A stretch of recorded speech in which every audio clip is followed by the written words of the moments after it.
নৈরাজ্য, সাম্রাজ্যবাদ, জঙ্গি এই শব্দগুলো বাংলাদেশের রাজনীতির সাথে অঙ্গাঙ্গিভাবে জড়িত। দীর্ঘ জীবন। যদিও রাজনীতি is not my cup of T, but ওই যে কালকে থেকে যে কথাটা বলছি বারবার, দেশের স্বার্থে আমার জন্ম, আমার শরীর যে দেশের মাটির থেকে বেড়ে ওঠা, সেটার দাবিতে আর নিজের বিবেকের আকুতি। বাংলাদেশে এই মুহূর্তে যা ঘটছে এবং সামনে যা ঘটবে সেটা নিয়ে খুব দ্রুত কিছু কথা বলবো। এই জন্য বলবো, বিচক্ষণ ব্যক্তিরা, বুদ্ধিমান ব্যক্তিরা, দায়িত্ববান ব্যক্তিরা যারা দায়িত্বে আছেন, অফিসিয়ালি আনঅফিসিয়ালি, বেতন দিলেই আমি দায়িত্বে থাকবো, বেতন না দিলে দায়িত্ব ছেড়ে চলে যাব, এই মনোভাব নিয়ে দীর্ঘদিন একটা দেশকে গড়ে উঠানো হয়েছে ইনডিরেক্টলি। আজকেও বলবো, আজকেও কিছু এলোমেলো কথা বলবো, কারণ সময়টা এখন এলোমেলো। গুছিয়ে কথা বলার মতো পরিবেশ বর্তমানে বাংলাদেশে নেই, বাংলাদেশের বাইরেও নেই। শুধু বাংলাদেশকে নিয়ে বলছি না, এই মুহূর্তে সারা পৃথিবী উত্তাল। এটা মানুষের কর্মফল। আমি পাপ পুণ্যের বিষয়ে যাব না, কর্মফল। গত কিছুদিন আগে আমার মনে আছে শফিক রেহমানের একটা বিবৃতি আমি দেখছিলাম, একটা ইন্টারভিউ। উনি একজন বিচক্ষণ ব্যক্তি বলে আমি মনে করতাম, কিন্তু উনি কিছু কথা বললেন আন্দোলন চলাকালীন সময়ে। উনি বলছিলেন যে ছাত্ররা যারা ব্যাংক হ্যাক করতে পারে, প্রধানমন্ত্রীর দফতরের এটা হ্যাক করতে পারে, তারা ঘরে বসে ড্রোন দিয়ে যুদ্ধ করতে পারে। ইনডিরেক্টলি উনি যেটা বুঝাতে চাইলেন, এবং ওয়ার্ল্ড মিডিয়াকে উনি একটা নিউজ কভার করার মতো একটা রসদ জুগিয়ে দিলেন যে বাংলাদেশে তাহলে এই কিসিমের লোকজন বসে আছে। যদি তাই হতো তাহলে আরো আগে কেন হ্যাক হয়নি? বাংলাদেশে যদি এমনটাই হবার মতো ছেলে পেলে থাকতেই পারে, তো তারা আগে কেন হ্যাক করলো না? উনি ড্রোনের কথা বলছেন, যে আর্মিকে উদ্দেশ্য করে বলছেন যে তোমাদের ট্যাঙ্কে ড্রোন দিয়ে এসে পড়বে। আমি জানি না এরা, আমি এই জন্য একটা কথা বলি যে বয়স যখন ন্যূনতম একটা পর্যায়ে চলে আসে, তখন উচিত নিজের সম্মান নিজে রেখে সমস্ত দায়িত্ব থেকে অব্যাহতি নেওয়া। বাংলাদেশের রাজনীতিতে দীর্ঘ প্রায় অলমোস্ট 2 দশকের মতো এই যে ভদ্র মহিলা শেখ হাসিনা, ভদ্র মহিলা কি বলবো, বলতেই হয়, যেটা আমার শিক্ষা। আমি যে কোনো মহিলাকে ভদ্র মহিলা বলি। তো উনি যেভাবে শাসনটা কায়েম করেছে, তাতে কি আপনার মনে হয় যে বাংলাদেশে কারোর অস্তিত্ব ছিল কোনো ধরনের অনৈতিক? আমি অনৈতিক শব্দটা বলতে গেলে আবার আরেকটা পথ খুলে যাবে। একটা শব্দ থেকে অনেক ইকুয়েশনের জন্ম হয়ে যায়। নৈতিকতা তো আসলে একটা ভিন্ন ব্যাপার। ভারত বাংলাদেশ সীমান্তে যুদ্ধ হচ্ছে, ওই সময়ে আমি গুলি করে বিএসএফ মেরে ফেললাম, বিএসএফ গুলি করে বাংলাদেশের সেনা মেরে ফেললো। যে যার পারসেপশন থেকে বলবে আমি সঠিক। আমি বলছি তারা অনৈতিক কাজ করছে, তারা বলছে বাংলাদেশ অনৈতিক কাজ করেছে। কাজেই ওটাতে যাবো না, ওটা একটা কন্ট্রাডিক্টরি বিষয়, প্রেক্ষাপটের পরিপ্রেক্ষিতে গড়ে উঠবে। যে অবস্থাটা এখন যাচ্ছে, এবং খুব দ্রুত একটা সরকারের দায়িত্বে আসা উচিত বলে মনে করছি। আর সবার সাথে সুর মিলিয়ে আমি একটাই কারণ কিছু স্ন্যাপশট আমি বলবো বিশ্ব মিডিয়া এই মুহূর্তে, স্পেশালি ইন্ডিয়ার কিছু মিডিয়া, তারা এত সুন্দরভাবে গলার স্বর, ইভেন গতকাল আমি একজনকে মন্তব্য করেছি যে তুমি গলার স্বর উঁচিয়ে চিল্লাচ্ছ কেন? বৌদি তোমাদের চলে গেছে এই জন্য? বাংলাদেশকে তোমরা তোমাদের সবিতা ভাবির পাড়া বানিয়েছিলে সেই জন্য? 18 বছর ধরে বাংলাদেশ তো ভারতের বৌদির পাড়া ছিল, তাই না? $5 বিলিয়ন রেভিনিউ ইন্ডিয়ান লোকজন বাংলাদেশে চাকরি করে নিয়ে যেত, আর বাংলাদেশের ছেলে পেলে মুখে আঙ্গুল দিয়ে বসে থাকতো। প্রতিটা ক্ষেত্রে কিছু হলে জনগণও সবাই বলতে থাকে এটা তো আমাদের কিছু করার নাই, সরকারি লোকজনও বলতে থাকে, আমরা শুনেছি বিদেশ থেকে বসে সব জায়গায় কন্ট্রোল করে। What the fuck R this বাংলাদেশের সেনাবাহিনী লজ্জিত হওয়া উচিত। আমি সবাইকে একটা কথা বলছি কালকে রাতের থেকে, আপনারা সবাই প্রশংসা দিয়ে যাচ্ছেন সেনাবাহিনী ভূমিকা রেখেছে। কি ভূমিকা রেখেছে সেনাবাহিনী? কি ভূমিকা রেখেছে সেনাবাহিনী? বিগত 16 বছর 18 বছর পোতাবিহীন একটা পুরুষ হিসেবে তারা ভূমিকা রেখেছে। বিশ্ব দরবারে তুমি ভূমিকা রাখলে, খুব মান সম্মান উজ্জ্বল করলে, তুমি তোমার বোনাস নিয়ে চলে আসলে দেশে তোমার জনগণ লজ্জিত নিপীড়িত, তুমি সেনা দফতরে বসে তোমরা সুখে আছো, আর আমরা সাধারণ জনগণ হিসেবে বলে বেড়াচ্ছি সেনা আমাদের গর্বের একটা জায়গা।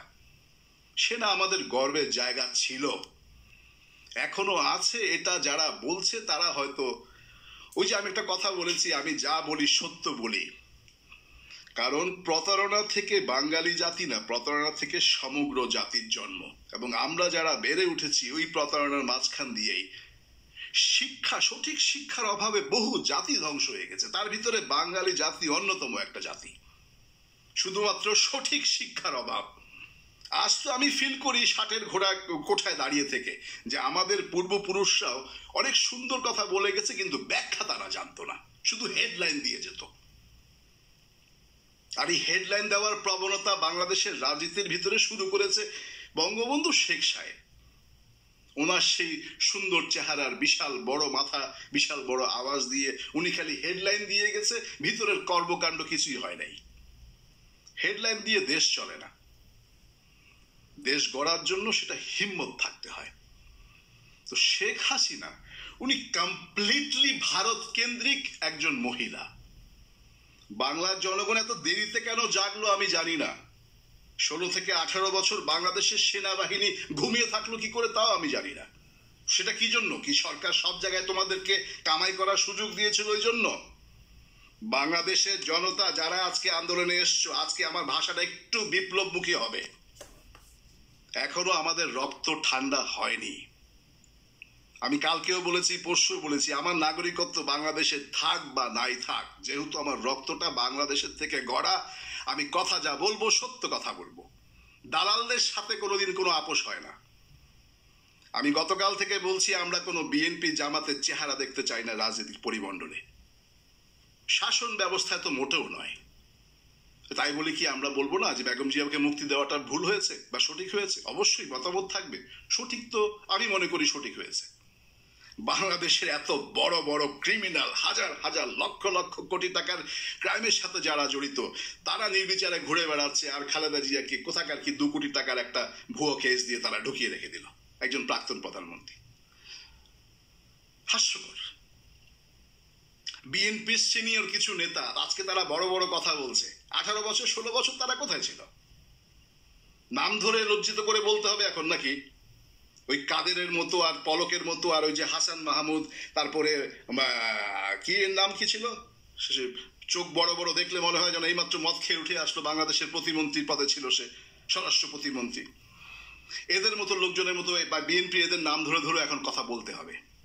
বলবো, কেন বলবো না, অবশ্যই বলবো। কারণ বিশ্ববাজারে আমরা যারা আছি আমাদেরও কিছু আন্তর্জাতিক গোয়েন্দা পরিমহলে আসা যাওয়া আছে, সব সমস্যা মোকাবেলা করার ক্ষমতা আমরাও রাখি।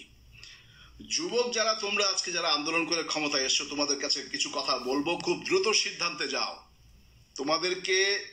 তোমরা যেমন তোমাদের বয়সটা আমরা ক্রস করে এসছি, তোমরা যে কাজটা করেছো এটা তো পৃথিবীর ইতিহাসে তোমাদের কথা লেখা থাকবে। আর যারা চলে গেছে তাদের বিষয়ে আমার প্রথম ভিডিওটা যদি কেউ দেখে থাকো, আমি বলেছি যে এই মুক্তিযুদ্ধ, প্রথম মুক্তিযুদ্ধ থেকেও আমি ব্যাপক বড় আকারে দেখছি। কি কারণে সেটা নিয়ে আরেকদিন কথা বলবো, কারণ অনেক সমালোচক বসে থাকবে, তারা বুদ্ধি কথা বলবে। 30 লক্ষ শহীদের বিনিময়ে, 3 লক্ষ মা বোনের ইজ্জতের বিনিময়ে আমরা 9 মাস যুদ্ধ করে স্বাধীনতা পেয়েছি, সেটার থেকেই 3 সপ্তাহ স্বাধীনতা কি বড় হতে পারে? হ্যাঁ, বড় হতে পারে। এবং কেন বড় হতে পারে সেটা আবিধানিকভাবে দেখিয়ে দেব আমি। ফিরে আসি খুব দ্রুত। তথ্য প্রযুক্তির যেই জায়গাটা, ওই জায়গাটাতে দ্রুত একটা মন্ত্রণালয়, দ্রুত খুব কুইকলি একটা অ্যাডমিনিস্ট্রেশন টিম তৈরি হওয়া দরকার, স্পেশালি ভারতের মিডিয়া। আমি শুরু থেকে বলে এসেছি আমার সাথে ভারতের সাথে কোনো কোন্দল নেই। যে জায়গাতেই আমি দেখব আমি একটা কথা বলেছি, আমার চেহারা এবং আমার নামের পরিচয়ের কোনো কিছু যায় আসে না। আমি একটা আওয়াজ, এবং সে আওয়াজ সারা পৃথিবী জুড়ে গুঁজে বেড়ায়। আমরা আওয়াজ। ভারত নেপালকে শাসন করেছে, শোষণ করেছে, শ্রীলঙ্কাকে করেছে, মালদ্বীপকে করছে। তারা যেখানে যাবে সেখানেই করবে। আজকে ভারতের কিছু মিডিয়া বলছে যে তাদের বর্ডারে একটু সমস্যা হতে পারে বাংলাদেশের নৈরাজ্যের কারণে। পাকিস্তানের সাথে তো লেগেই আছো, তোমরা লেগেই আছো, সেই 47 থেকে নিয়ে লেগেই আছো পাকিস্তানের সাথে।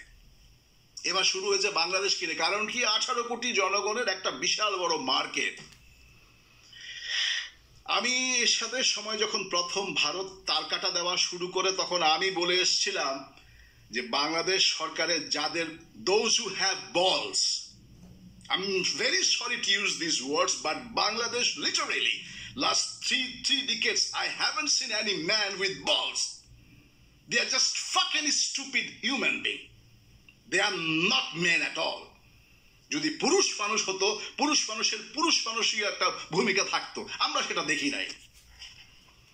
লজ্জিত হওয়া উচিত বাঙালি জাতির। এটা স্বাধীনতার আনন্দের সময় না, লজ্জা পাওয়া উচিত।